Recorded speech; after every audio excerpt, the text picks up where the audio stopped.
अच्छा, देखो भाई, एक कहानी मैं फिर से सुना रहा हूँ। ये कहानी तुम्हारे लिए है, तो भाई साहब आपके लिए भी है, और मैडम, है ना। तो देखो कहानी क्या कहती है।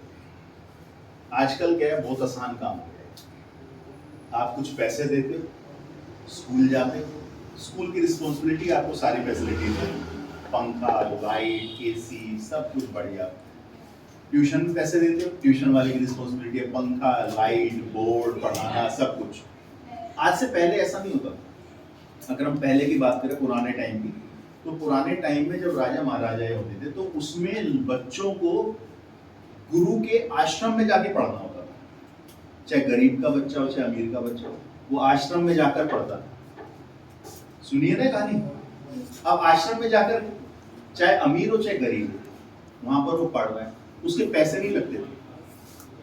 गुरुजी उसके पैसे नहीं लेते थे। फिर क्या लेते थे? उसकी लगती थी गुरु दक्षिणा। अब वो कैसे लेते थे? बच्चों का भरण पोषण कैसे करते थे, क्या खिलाते थे, क्या खिलाते थे, क्या पहनाते थे। तो उसके लिए बच्चों को, शिष्यों को और गुरु को भी आसपास के गांव में, आसपास के शहरों में मांग कर लाना पड़ता था खाने को। जो जितना दान मिल जाए उसको लेकर आते थे शिष्य, और आकर अपने आश्रम में पकाते थे, मिल बांट के खाते थे, और पढ़ते भी थे, शिक्षा भी मिलती थी। अब एक बार क्या हुआ, एक गुरुजी अपने आश्रम में थे, ध्यान में मग्न। कुछ बच्चे आए, शिष्य आए, कहते गुरुजी हम ना अब मांगने नहीं जा सकते, कोई देता ही नहीं कुछ, कोई इज्जत नहीं मिलती। तो गुरुजी ने कहा भाई इज्जत नहीं मिलती, अभी तो तुम्हारी उम्र ही क्या है जो तुम्हें इज्जत चाहिए, अभी तो तुम सीख रहे हो। फिर कहते गुरुजी कोई दरवाजा ही नहीं खोलता, कोई बाहर ही नहीं आता। गुरुजी ने कहा चलो ठीक है, कल मैं तुम्हारे साथ गांव में चलता। अगले दिन गुरुजी अपने साथ 10-5 शिष्यों को लेकर गांव में पहुंच गए। पहला दरवाजा खटखटाया, भिक्षा मांगी, उनको भिक्षा मिल गई। दूसरा दरवाजा खटखटाया, भिक्षा नहीं मिली। उन्होंने कहा भैया घर पे खाने को कोई नहीं है, घर पे कोई नहीं है। अंदर से कोई बाहर भी नहीं आया। गुरुजी ने कहा महाराज बाहर तो आ जाओ। वो अंदर जो बच्चा था वो फिर से अंदर से बोलता है महाराज जब कोई घर पे है ही नहीं, मम्मी नहीं है, पापा नहीं है, खाने का भी कुछ नहीं है, तो मैं क्या करने आऊँ। अब महाराज जी ने उसको 2-4-5-10 बार और बोला, वो नहीं आया। लेकिन महाराज यानी कि जो गुरु थे वो आगे नहीं बढ़े, शिष्य पीछे खड़े। गुरुजी पे हंस रहे। गुरुजी जब अंदर से कोई आ ही नहीं रहा, इनके पास है ही नहीं, तो चलो ना। गुरुजी ने शिष्यों का रुको, वेट करो, इंतजार करो। अब अंदर से किसी तरीके से उसने उस लड़के को बुलाया। अब अंदर से उस लड़का आया, आंखें मसलता हुआ, सो रहा था बेचारा अंदर। क्यों? मम्मी पापा गए पैसा कमाने, रोटी कमाने, वो अंदर सो रहा है मजे से। जवान लड़का अंदर मजे से सो रहा है कि मम्मी पापा तो गए अपने अपने काम पर, कोई टोकने वाला नहीं। अब बाहर आया, गुरुजी से अभद्र भाषा में बोलता है, हाँ बोलो क्या चाहिए, क्या दूं तुम्हें? कुछ नहीं है, जब मैंने तुम्हें बताया ना, माँ बाप नहीं है, मम्मी पापा नहीं है घर पे, खाने का कोई सामान नहीं है, क्या दूं? गुरुजी ने शांत स्वभाव से बोला, कुछ मत दो, तुम अपने घर में पड़ी हुई ये कोने में पड़ी हुई मिट्टी जो है ये मेरे को दे दो। तो उस लड़के ने मिट्टी उठाई, गुस्से में उठाई, उसके थैले में डाल दी, लो जाओ। गुरुजी ने कहा खुश रहो। अब वो लड़का इतना कुछ बोल चुका था, उसके बाद गुरुजी कह रहा खुश रहो, तो वो देखकर हक्का बक्का सा रह गया। उसको लगा गुरुजी कुछ ना कुछ तो कहेंगे। अब वो अनमने मन से अंदर चला गया। अब गुरुजी आगे चल पड़े।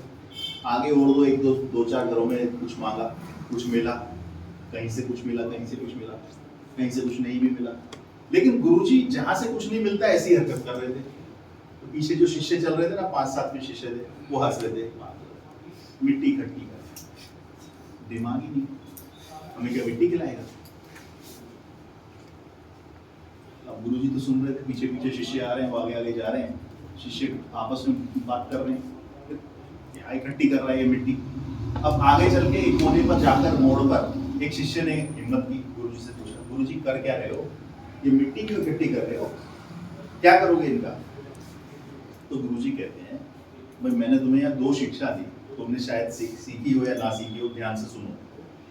अब शिष्य हक्के बक्के कौन सी शिक्षा दे दी, हमें तो शिक्षा समझ ही नहीं आई।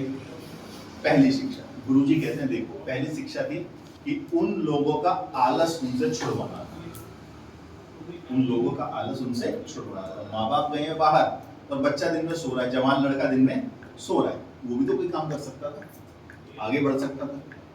तो आपके लिए शिक्षा क्या है कि मम्मी पापा गए अपनी नौकरी पे और आप क्या कर रहे हो, पीछे से मोबाइल देख रहे हो, पीछे से टीवी देख रहे हो, वीडियो गेम खेल रहे हो या सो रहे हो, है ना, 12-12 1-1 बजे तक सो रहे हो, मम्मी पापा गए हुए ऑफिस में दुकान पे अपना कमाने के लिए।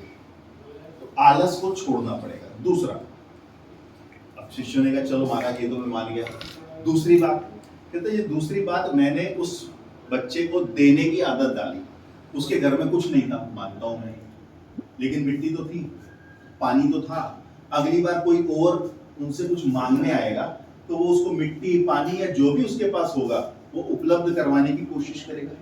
यानी कि मैंने उसको आदत डाली, कुछ देने की आदत डाली।